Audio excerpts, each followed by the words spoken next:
Profes, bienvenidos a nuestro tercer y último video, el resumen de nuestro módulo número 3, que es el módulo que está orientado a las prácticas pedagógicas inclusivas.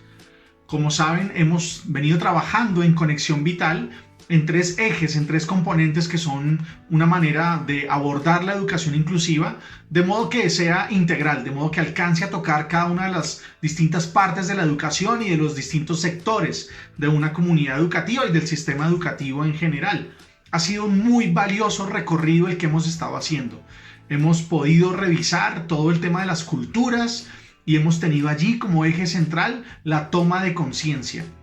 Es decir, tener claridad en que depende de una transformación de nuestras ideas, de nuestros imaginarios, de nuestras actitudes frente a la educación inclusiva y particularmente frente a la realidad de la diversidad y frente a las personas con discapacidad, que es el punto de partida desde el que va a ser posible cualquier tipo de transformación.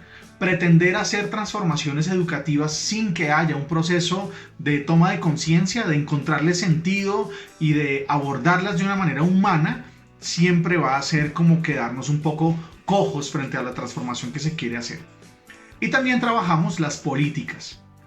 Y cuando hablamos de políticas, más que hablar específicamente de una normatividad, más que hablar específicamente del parágrafo tal, del artículo tal, de la sección tal de un decreto en específico, de lo que hablamos son de los principios orientadores.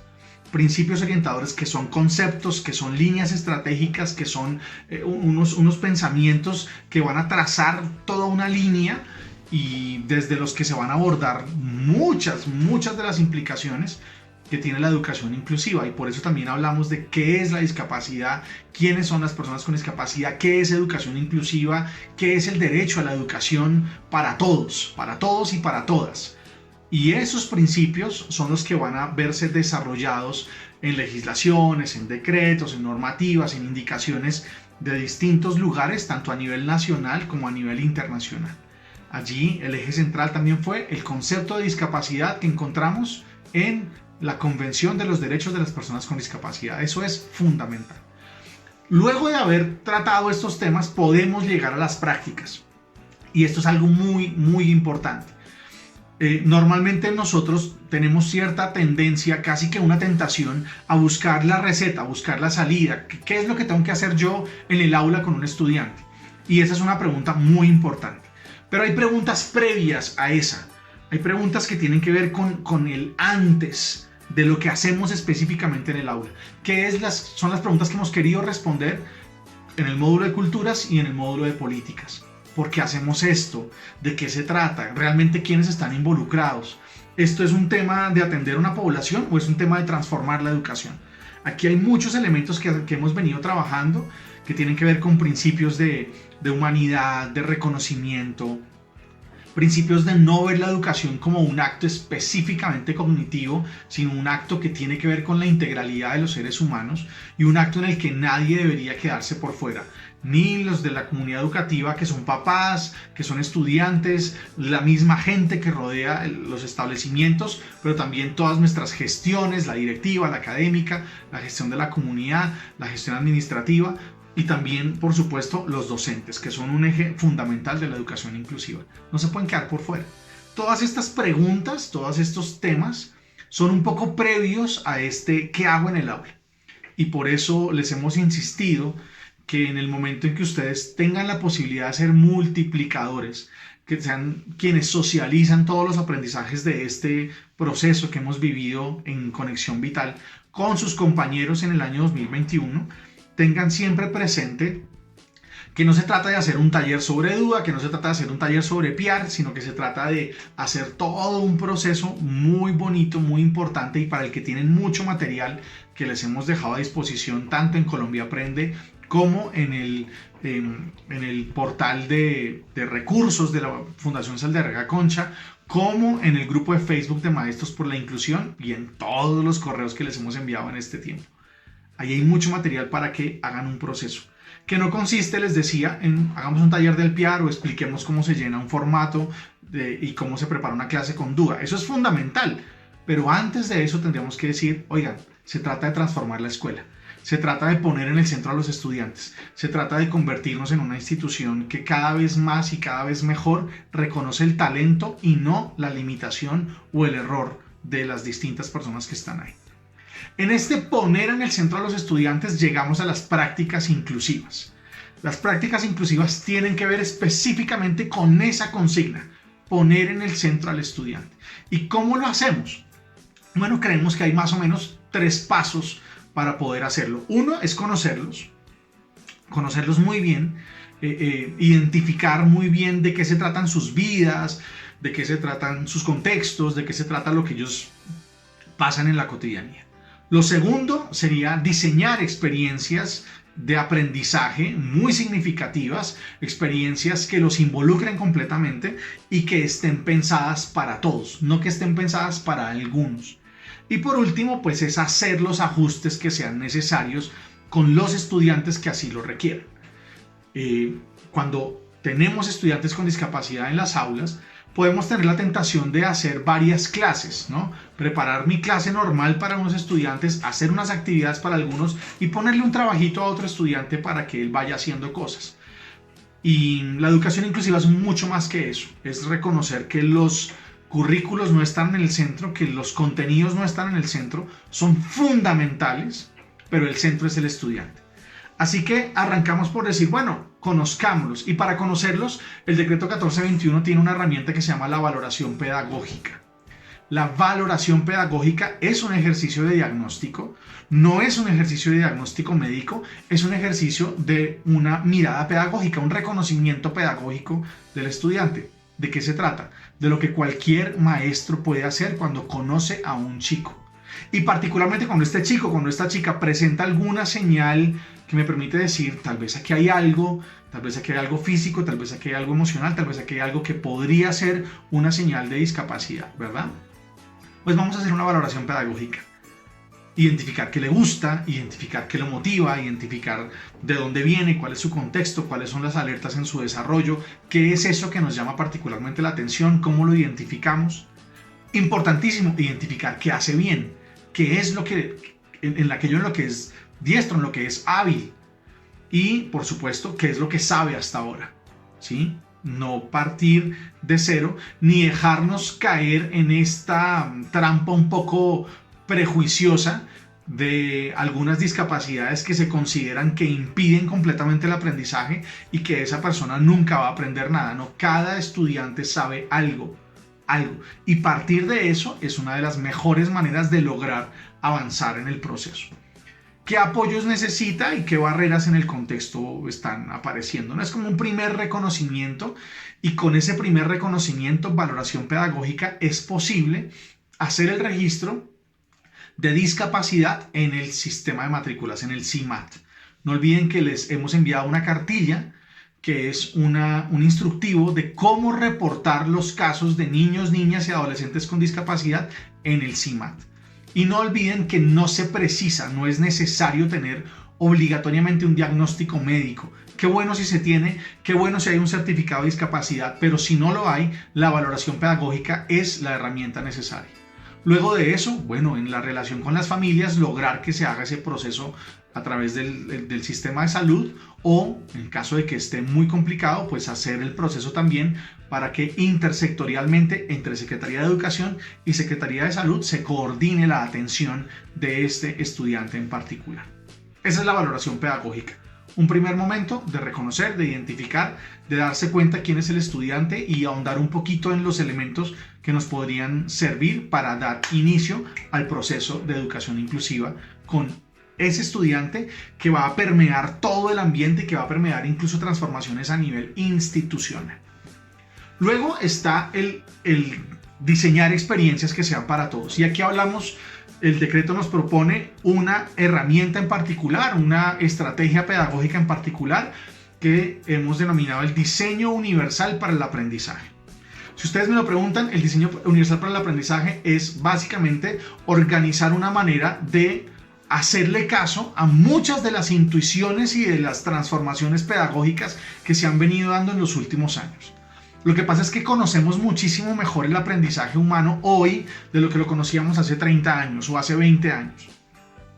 Les contaba yo en las sesiones que cuando estudié mi primer digamos, base pedagógica, que fue la filosofía, la licenciatura en filosofía, me enseñaban una didáctica de la filosofía. La filosofía se enseña de esta manera y requiere este y este tipo de condiciones para enseñarse. Entonces yo en la universidad aprendí que para enseñar filosofía tú necesitabas tener estudiantes que tuvieran pensamiento formal, que tuvieran pensamiento abstracto, que ya hubieran pasado de lo concreto a lo formal, según las categorías de Piaget. Y eso implicaba, pues claro, que la filosofía se daba en 10º o en 11.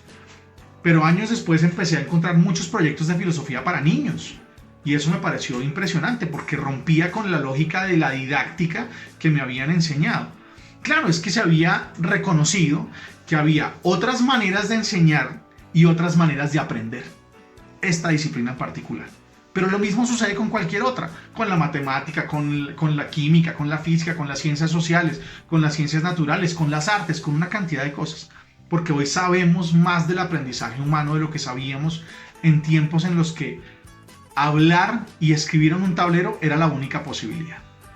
Hoy hablamos de inteligencia emocional, hablamos de inteligencias múltiples, hablamos de pensamiento lateral, hablamos de una cantidad de cosas. Y el DUA lo que hace es reconocer muchos de estos principios para decir básicamente tres cosas. Tres cosas que se deben aplicar en las aulas, que deberíamos todos nosotros empezar a trabajar para que nuestras clases sean clases que involucren a todos los estudiantes, que tengan en cuenta a todos los estudiantes. Lo primero es que decimos, hey, hay distintas maneras de percibir la realidad. Hay distintas maneras de conocer, hay distintas maneras de acercarse a la realidad y por eso debe haber distintas maneras de presentar los contenidos, de presentar la información, de proponer el aprendizaje.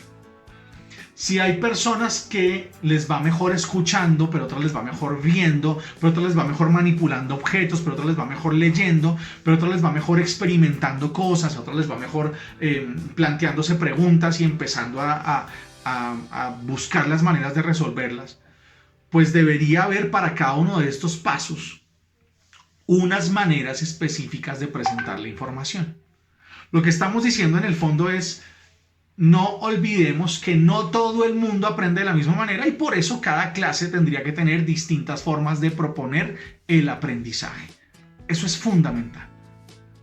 Primer principio del DUA, profe, no prepares una clase en la cual tu único recurso es tu palabra, o tu único recurso es tu voz, o tu único recurso son las fotocopias de un texto, de un libro. Porque siendo recursos muy útiles, son recursos que probablemente no alcanzan a cumplir su propósito con todos los estudiantes. Y alguien dirá, pero es que me ha funcionado toda la vida. Toda la vida he dado mis clases así y toda la vida me han servido. ¿Por qué me vienen a decir ahora que no? Claro, profe, porque toda la vida el centro de la educación estuvo en los contenidos. Y ahora los distintos temas que trabajamos en las políticas, estos principios que van a orientar la educación, nos dicen, no, la educación del presente y la educación del futuro pone el centro al estudiante.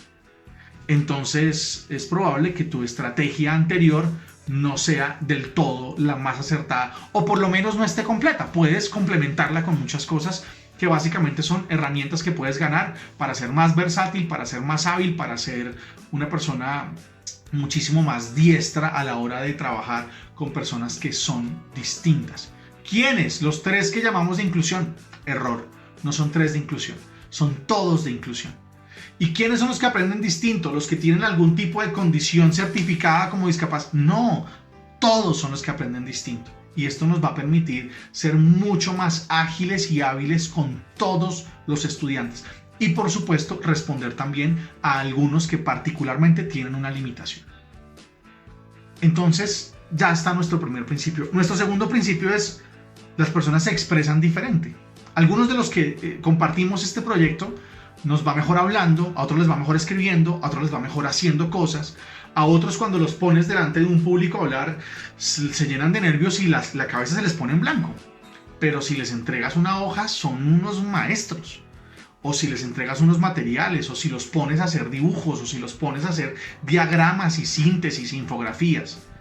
Bueno, pues de la misma manera, a la hora de pedir la evidencia del aprendizaje, a la hora de evaluar, a la hora de proponer esta participación activa de los estudiantes en la que podemos ver lo que han ido avanzando, hay que tener distintas maneras de aproximarse a esa expresión, a esa manera de reportar lo que yo he aprendido.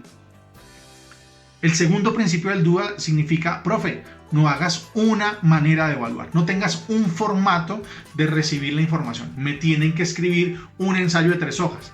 Está fantástico, es buenísimo, es una habilidad muy necesaria, pero de pronto no es la mejor habilidad con la que todos los estudiantes te van a poder reportar su aprendizaje. Es más, no es de pronto, es seguramente, con toda seguridad, hay estudiantes que si les propones hacer otro tipo de reporte, otro tipo de evaluación distinta a tu ensayo de 3 hojas, te van a dar un mejor resultado, te van a evidenciar muchísimo mejor qué es lo que aprendieron. Y no porque debamos despreciar la capacidad de escribir, que es una capacidad necesaria, y poder hacer un texto articulado y organizado es muy interesante, pero no es la única manera de contar que yo aprendí algo. Y tener implementado el diseño universal para el aprendizaje implica que yo tenga una variedad de posibilidades que dependen no de las ganas o no de un capricho de un estudiante, sino que dependen del reconocimiento de que le iría mejor, sería muchísimo más hábil para contarme lo que ha aprendido cuando yo le doy otras posibilidades y le permito mostrarme de muchas maneras diferentes que acogió, que interiorizó, que logró relacionar y que ha podido, digamos, apropiarse de un aprendizaje. El tercer elemento que lo engloba prácticamente todo, es que hoy sabemos muchísimo más de la necesidad de establecer conexiones emocionales. Es decir, hoy tenemos plena seguridad de cómo funcionan nuestros sistemas cerebrales y cómo al incrementarse la conexión emocional con la clase, con el aprendizaje, con el profe, con el ambiente educativo, con todo, hay una mayor garantía de aprendizaje que cuando esa conexión no existe. Y eso significa que hay distintas maneras de motivar al aprendizaje. Que si los estudiantes, varios estudiantes, no se conectan de la misma manera con lo que está sucediendo en el aula o en el colegio, pues, profe, no prepares una única manera de lograr que les interese. Para algunos, la nota es la única manera. Bueno, pues si uno estudió, se raja y ya. Y eso pues obedece también a un tiempo en el que la escuela lo fundamental era cumplir el contenido, el famoso plan de estudios, pero ya ese no es el centro de la educación. El centro de la educación es el estudiante. Seguimos teniendo un plan de contenidos, queremos abarcarlo y queremos que ellos ganen en todas las habilidades y competencias que sabemos que estos contenidos les pueden ayudar a tener, pero no son el centro los contenidos, sino el estudiante.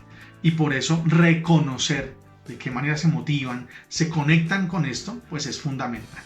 Ese es el diseño universal para el aprendizaje.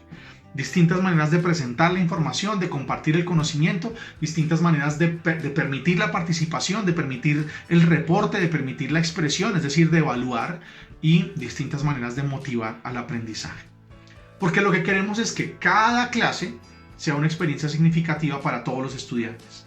No para los más juiciosos que siempre están atentos al profesor, sino para otros que probablemente no están desatentos por desinterés, sino porque podemos darles mejores herramientas para que se conecten con lo que estamos haciendo. Cada establecimiento educativo tiene la responsabilidad de adaptarse a esas necesidades de los estudiantes, y una manera de lograrlo es que todos los profesores logren desarrollar estas destrezas que están a la orden del día, que están muy dispuestas en todos los contenidos pedagógicos que ha venido desarrollando la humanidad en los últimos años, y que le van a permitir a cada uno de ustedes, maestros, y a mí, ser más hábiles, poder decir algo, no de una única manera, sino de 3, 4, 5 maneras distintas. Tienen una ventaja rara, tienen una ventaja que fue inesperada, pero el 2020 ha sido una escuela de recursividad, de creatividad, de permitirnos ir y explorar otros tipos de mensajes, otros tipos de canales distintos, y ese es un camino que arrancamos, pero podemos profundizarlo, ¿sí? Sobre este lenguaje simbólico, sobre este lenguaje de las redes, sobre estos contenidos multimedia, sobre este tema de decir los contenidos, pero también darles una forma, que permita que visualmente sean impactantes, usar otro tipo de cosas, usar las fotos, los audios, las grabaciones, los pequeños videos, tienen una ventaja, y es que ustedes ya han iniciado este proceso. Algunos lo venían haciendo, otros se vieron forzados a eso, pero todos en el 2020 han tenido que decir, no tengo tablero, ¿qué hago ahora? Y eso nos permite decir, hay que diversificar y hay que lograr abrir el espectro de nuestras habilidades.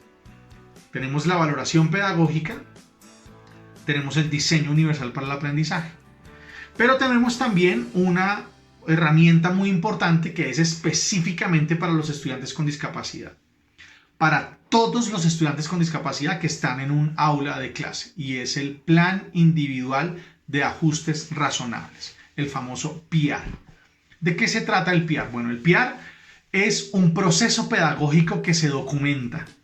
Ya lo dijimos en nuestra sesión. El PIAR no es un documento que se escribe. El PIAR es un proceso pedagógico que tú pones por escrito. Y lo pones por escrito para orientarte, para guiarte, pero también para que el colegio pueda desarrollar aprendizajes a partir de la experiencia que va teniendo con los estudiantes. Este es el punto en el que la práctica pedagógica tendría que irse volviendo política institucional.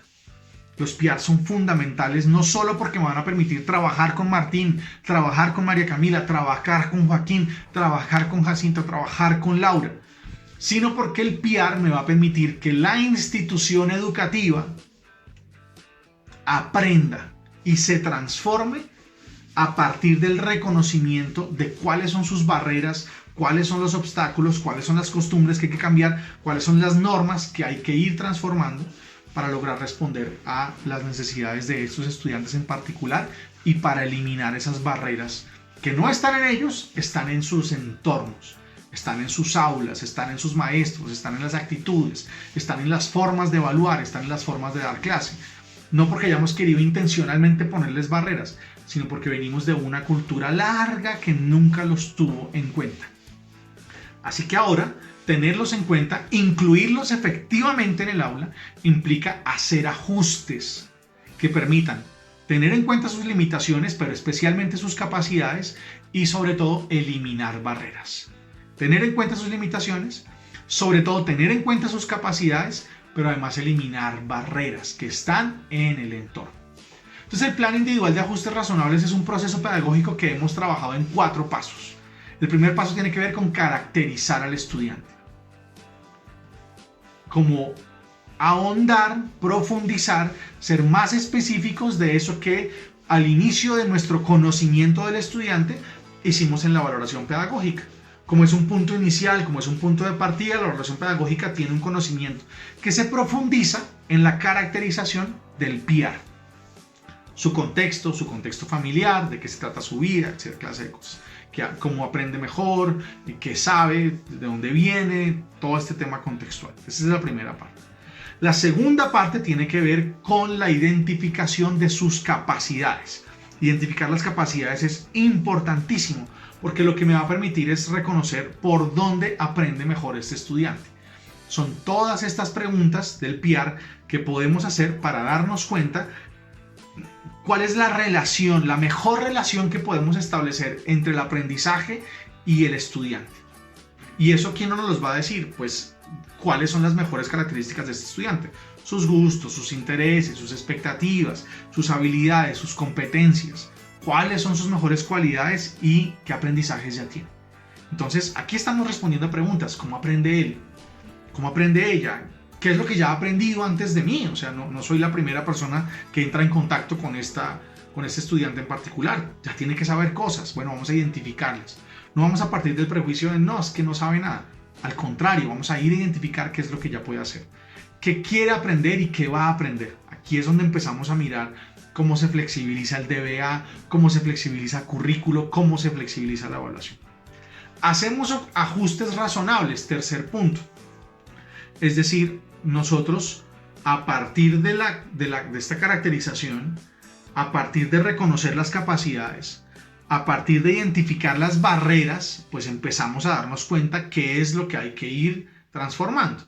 Así que flexibilizamos, adaptamos, implementamos cambios que podemos hacer, aplicamos estrategias didácticas, aplicamos estrategias de evaluación No olviden que el PIAR es un instrumento que permite flexibilizar todo lo que sucede en el aula frente a una materia en particular, una asignatura, una disciplina y un estudiante en todas las necesidades, limitaciones y también las barreras con las que se ha encontrado.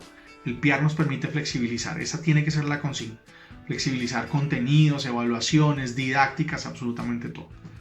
Y entonces identificamos por área que hay que flexibilizar, que hay que hacer, según el grado escolar, de qué manera se va a ajustar el contenido, de qué manera se va a ajustar la evaluación, de qué manera se ajustan los DBAs, cómo se van a formular los objetivos de aprendizaje de un estudiante de acuerdo a toda la información previa, de acuerdo a todo lo que sabemos de él.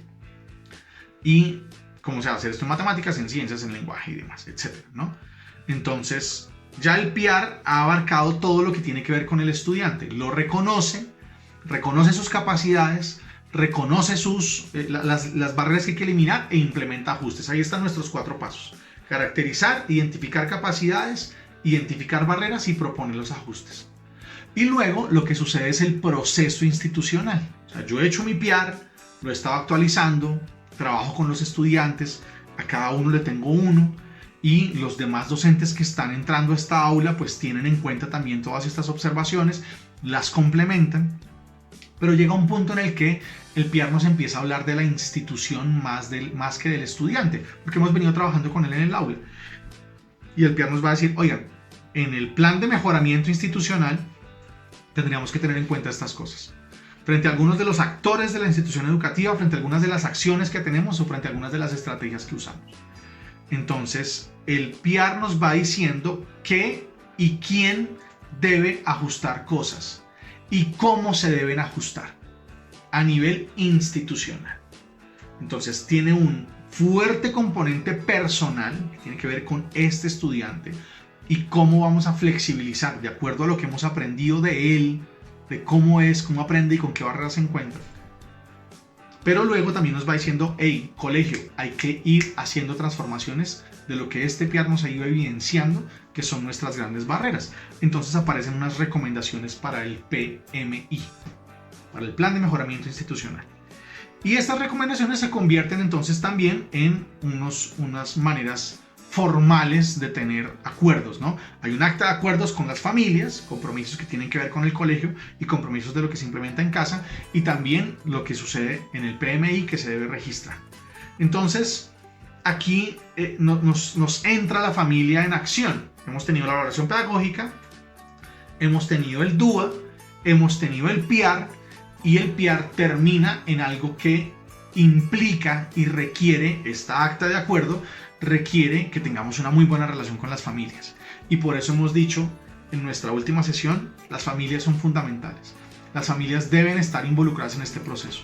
Eso implica que tengamos una relación distinta con las familias, que sea una relación cálida, cercana, que nuestros encuentros con ellos sean claros, sean dinámicos, sean propositivos, construyan, que no nos permitamos tener relaciones con las familias en las cuales no hay aporte de nuestra parte o no hay aporte de parte de ellos.